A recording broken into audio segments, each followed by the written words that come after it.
สบายดีวันนี้จะมาสอนการตั้งอีเมลหรือว่าการสร้าง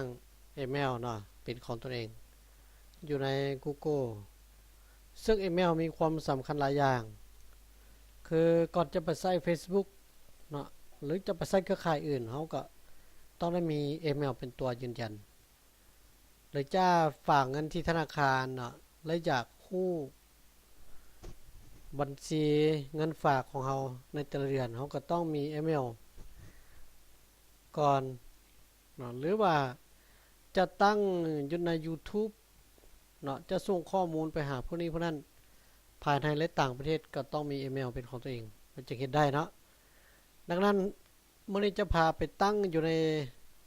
Gmail หรือว่า Google Mail เนาะซึ่งจะมีวิธีแนวใดเขาก็ไปติดตามเบิ่งก่อนอื่นเขาก็พิมพ์ก่อนเนาะW 3ตัวเนาะแล้วก็จำหรือว่า dot แล้วก็ google.com แบบนี้นะพิมพ์เข้าไปแล้วก็พิมพ์แล้วก็ enter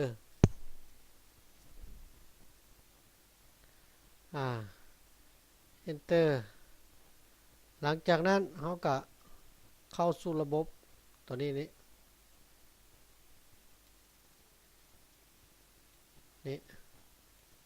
นะคลิกเข้าไปมันจะบอกว่าให้เลือกบัญชีแต่ถ้าเขาหมดทันมีเขาก็เข้าตัวนี้นะใส่บัญชีอื่นตัวนี้นี่นะส่วนตัวถึงนั้นมันก็จะเป็นของผู้อื่นนะเขาก็สร้างตัวนี้หลังจากนั้นเขาก็มาเข้าที่เลือกเพิ่มเติมตัวนี้แล้วก็ติ๊กเข้าปุ่มสร้างบัญชีตัวนี้หลังจากนั้นเขาก็มาเข้าหาต่อไปตามขั้นตอนนี้เนาะ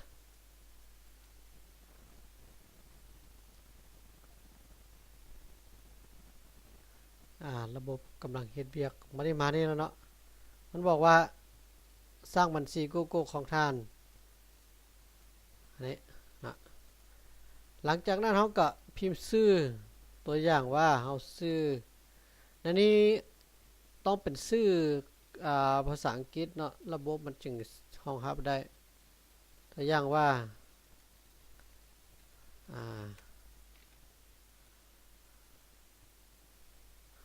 สมบูรณ์เนาะนามสกุลอันนี้ข้าพเจ้าตัวอย่างสิเลยสำหรับบัญชีของผู้ใดก็ใส่ชื่อเจ้าของเนาะหรือว่าชื่อลิ้นชื่ออันใดก็ได้นะ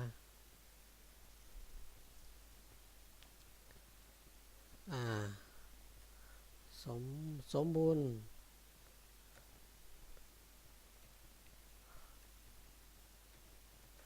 ตัวอย่างนะแล้วก็สำคัญเป็นห้องนี้เนาะเลือกชื่อผู้ใช้ของท่านตัวเทิงนี้จะเป็นชื่อลิ้นชื่ออย่างก็ตามตัวเทิงนี้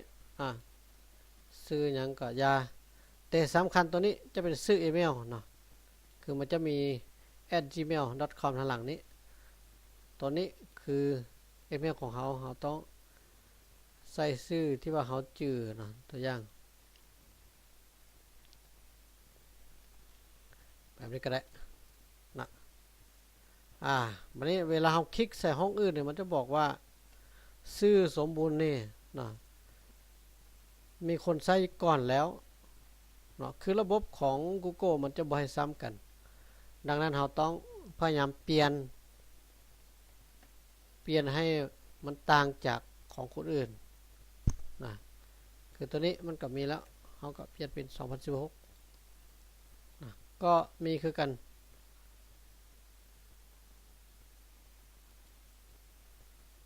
เราก็เปลี่ยนไปเรื่อยๆเนาะเปลี่ยนชื่อไปเรื่อยๆจนกว่าของเราจะบ่ซ้ำไป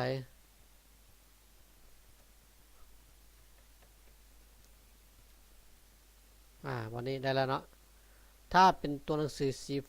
เขียวแบบนี้เนาะข้าพเจ้าต้องการใช้ที่อยู่อีเมลปัจจุบันของข้าพเจ้าแล้วแม่นถือว่าผ่านแล้วเนาะหลังจากนั้นเขาก็ใส่รหัสผ่านเข้าไปรหัสผ่านจะใส่เป็นตัวเลขและตัวหนังสือปนกันเนาะตัวอย่าง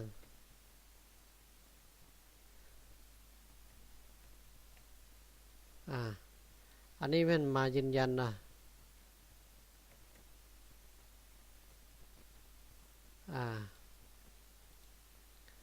วันนี้วันเดือนปีเกิดตัวนี้เห็นละใส่ไปตามฟอร์มที่เขาจะระบุอยู่นี่เดือนก็เอาตามตัวจริงเลยนะปีตัวอย่างนี่เพศนี้เนาะถ้าเป็นเพศหญิงเขาก็ติ๊กเพศหญิงถ้าเป็นเพศชายก็ติ๊กนะกันบ่บอกก็เขียนว่าบ่ต้องกันบอกตัวอย่างเพศชายนะโทรศัพท์มือถือตัวนี้นี่นะเขาก็ใส่เบอร์โทรตัวจริงของเขาเลยเนาะ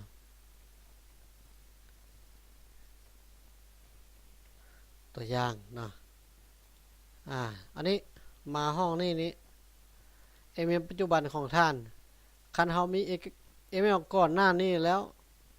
เขาก็พิมพ์ลงไปแต่คันบ่มีเนาะเขาบ่ทันมีเขาเริ่มใหม่ซื่อๆเนี่ยเขาก็บ่ต้องใส่หยังเทื่อบ่ต้องใส่หยังเนาะห้องนี้ก็ปะเป็นห้องเปล่าไปเลยที่อยู่เนี่ยเขาก็เลือกเป็นประเทศลาวเนาะหลังจากนั้นเขาก็นี่มันที่เขาปุ่มขั้นตอนต่อไปตัวนี้นะคลิกเข้าไปวันนี้ความเป็นส่วนตัวและเงื่อนไขเนาะเขาก็อ่านรายละเอียดและข้อกำหนดของเขาเจ้าเนาะอ่านหมดแล้วก็ถ้าเขายอมรับแล้วเขาก็ข้าพเจ้ายอมรับเนาะคลิกเข้าปุ่มนี้นี่แล้วก็คลิกเข้าไปเลย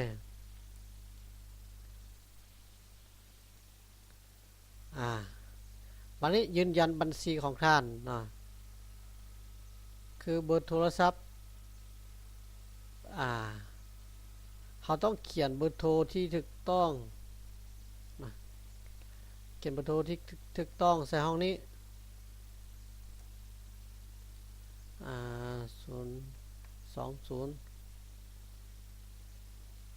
แล้วก็ตัวนี้นี่พวกเราควรส่งรหัสหาท่านแนวใดเนาะถ้าเราอยากให้เขาเจ้าส่งมาทางข้อความเข้าในโทรศัพท์เขาเนาะเขาก็ติ๊กตัวนี้เนาะหรือว่าอยากให้เขาเจ้าโทรหาเขาโดยตรงก็ติ๊กเอาตัวที่2นี้แล้วก็เข้าต่อไปนะ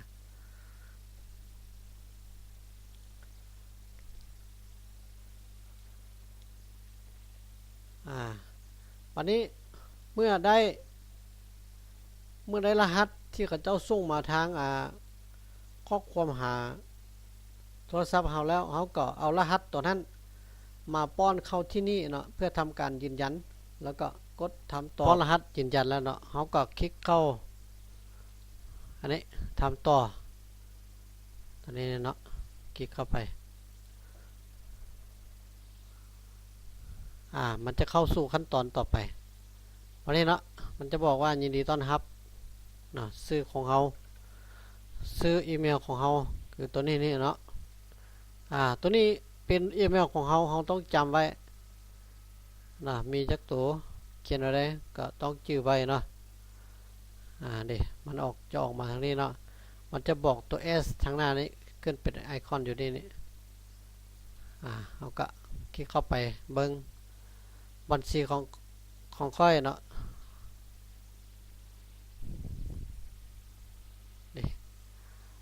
เข้ามาในแล้วเนาะ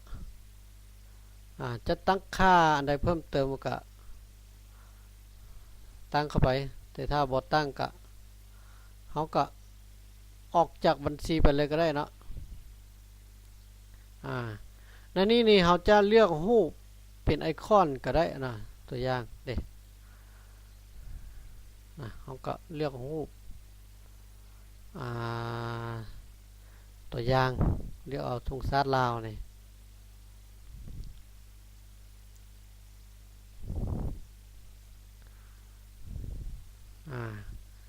แล้วก็นี่เนาะตั้งเป็นรูปโปรไฟล์ตัวนี้นี่คลิกเข้าไป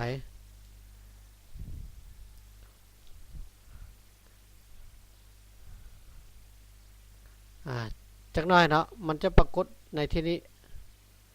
ตัวนี้จะเป็นรูปไอคอนหรือว่ารูปโปรไฟล์ของเราเนาะเขาจะใส่รูปตนเองก็ได้คือกันนะตอนนี้มันได้แล้วหลังจากนั้นก็ได้เลยเนาะถือว่าเราตั้งอีเมลอยู่ใน Google นี่ผ่านละนะถ้าจะตั้งค่าอันใดเพิ่มเติมก็ไปกำหนดเอานะแต่ถ้าเราตั้งเพื่อจะส่งข้อความเอกสารต่างๆก็เท่านี้ก็ได้แล้วนะตอนนี้เขาก็ออกจากระบบนี่วันนี้เราลองเปิดหน้าใหม่มึงตัวอย่างเท่าหน้าเขากลับมาเข้ากับตี Google เข้าไป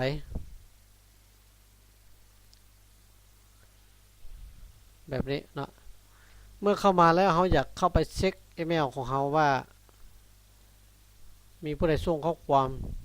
เอกสารต่างๆเข้ามาบ่เขาต้องเข้ามานี่เนาะเข้ามาที่ Gmail ตัวนี้แล้วก็มาเลือกบัญชีอันนี้นี่หมายความว่าคอมหน่วยนึงเนี่ยตั้งหลายบัญชีไว้นะ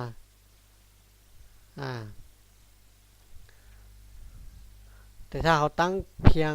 บัญชีเดียวมันก็จะออกมาอันเดียวนะอันนี้คือบัญชีที่เขาตั้งเข้าไปเมื่อกี้นี้เนาะเขาก็คลิกเข้าไปอันนี้ป้อนรหัสเนาะรหัสที่เขาตั้งไปเมื่อกี้นี้แล้วก็ถัดไปนี่มันจะถามว่าเขาต้องการเซฟพาสเวิร์ดบ่นะถ้าเขากดเซฟโอกาสหน้ามันจะบ่ถามมันจะเข้าไปเลยเนาะเขาจะเซฟหรือบ่เซฟกันแล้วแต่วันนี้เข้ามาสู่หน้า Gmail แล้วนะมันจะเป็นแบบนี้เขาก็อ่านเอานะแล้วก็กดถัดไปอันนี้เป็นหน้าต่างของอีเมลเขาเนาะกดถัดไปถัดไปเรื่อยๆนึกไปเนาะไปที่ Gmail นะชื่ออีเมลที่เขาตั้งไปบางกี้นี้พร้อมใช้งานแล้วเขาก็ไปที่ Gmail ของเขาเนาะเก็บเขาเนี่ยมานี้เนาะอันนี้เป็นหน้าต่างของ Gmail เขาอันนี้เป็นข้อความที่ Google ส่งมานะถือว่าเขาตั้งไว้ไหมบนนั้นมีโมกูอย่างส่งข้อมูลมาเถอะแล้วอยู่ใน Gmail นี่มันก็มีข้อจำกัดอยู่นะคือเพิ่นจะให้เขาอยู่15 กิกในการเก็บรักษาข้อมูลหรือว่าส่งข้อมูลมาเก็บไว้ที่นี่ก็ให้ตัวนี้เนาะตอนนี้ถือว่าเขาตั้งสำเร็จแล้วต่อไปถ้าหากเขาจะเขียนข้อความส่งไปหาผู้ใดผู้หนึ่งก็ให้เข้าตัวนี้เนาะเขียนเข้าบอทเขียนนี้เนาะหน้าต่างเขียนจะออกมาเบื้องนี้นี่เนาะนี่บอนถึงนี่เนาะแม่นเขาต้องป้อนชื่อป้อนที่อยู่หรือเอิ้นว่าอีเมลของผู้รับเนาะอีเมลของผู้รับอันนี้แม่นเรื่องนี่แม่นหัวข้ออีหยังที่เขาจะเว้าถึงนะเขาก็เขียนตรงนี้วันนี้เนื้อในเนาะเนื้อในเขาก็พิมพ์ซะนี้หลังจากพิมพ์หมดแล้วถ้ามีรูปประกอบหรือมีเอกสารติดขัดอันใดเขาก็